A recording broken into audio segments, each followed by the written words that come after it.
Now, according to the U.S. Department of Health and Human Services, peripheral arterial disease affects an average of 8 to 12 million Americans.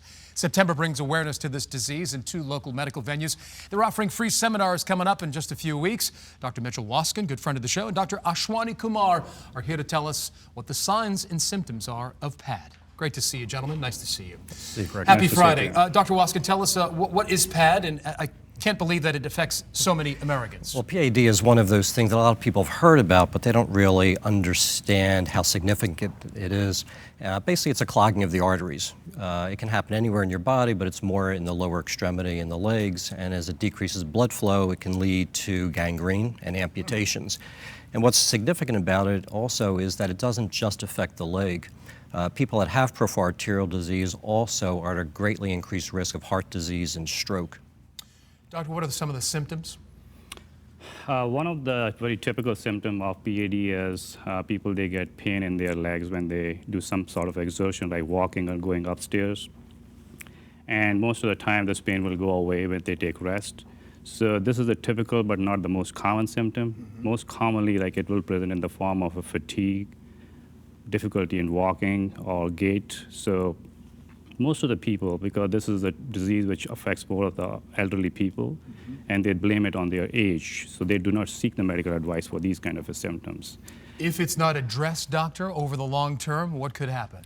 Over a period of time, as the disease progresses, it can lead to the pain while even patients are resting, and also because there is a blood supply is not enough to your leg, they're more prone to develop any infection. And infection can lead to the wounds, and they might not heal as quickly as they should because they do not have enough blood flow there.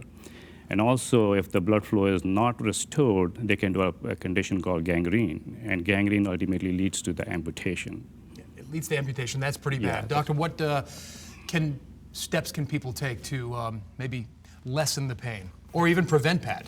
Well, part of it that you can't prevent, because part of it is one of those things that keeps on giving from your parents, which is the genes.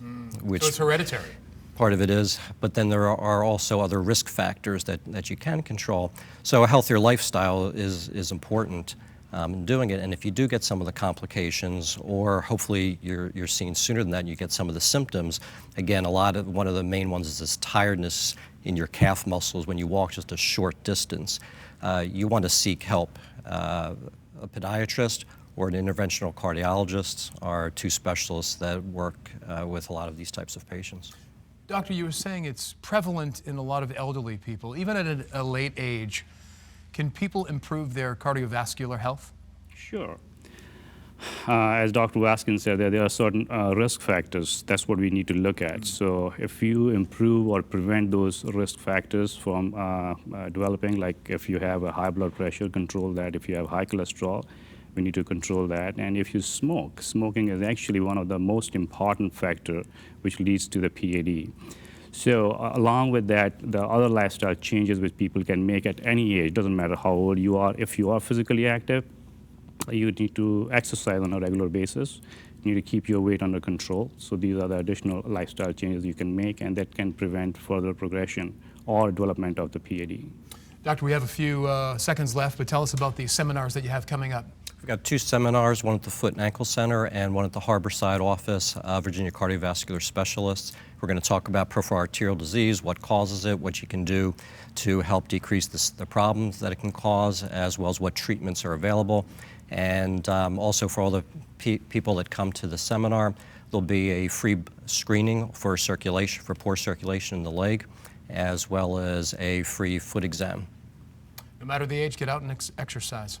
That's true. Doctor, thank you very much. Dr. Nice to see Waskin, you. it's a pleasure. We've got some Thank you information very right here much. about those seminars that Dr. Waskin was talking about. The Foot and Ankle Center and Virginia Cardiovascular Specialists present seminars for peripheral arterial disease Tuesday, September 13th at the Foot and Ankle Center on Johnston Willis Drive. And again, on Tuesday, September 20th at Virginia Cardiovascular Specialists on Harborside Center Loop. Both sessions are from 5:45 to 7. Now, the seminars are free, but registration is strongly suggested.